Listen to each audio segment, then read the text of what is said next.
या चहा प्यायला सगळेजण मस्तपैकी चहा. हा, तर चहा पण आहे दूध पण आहे. कारण दूध दोन काय आहेत हे बघा. हे तर आहे माझी चहा, हे आहे रोहनची चहा आणि संगच आहेत फॅन.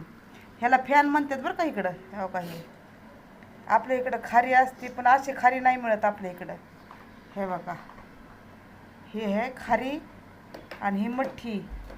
ह्याला मठ्ठी म्हणतात आहे. ही मठ्ठी आणि ही खारी. तर या मस्त चहा आणि ह्याला फॅन म्हणतात बरं का इथं. चहा फॅनचा नाश्ता आणि हे आहे दूध ऋषीचं आणि रोहनचं. आज रोहन पण हे बघा. हा का ऋषी आज गेले नाही. ऋषी नाही, रोहन नाही गेला आज, त्याला सर्दी झाली म्हणून. तर आज त्यांच्यासाठी हो का दूध आहे. तर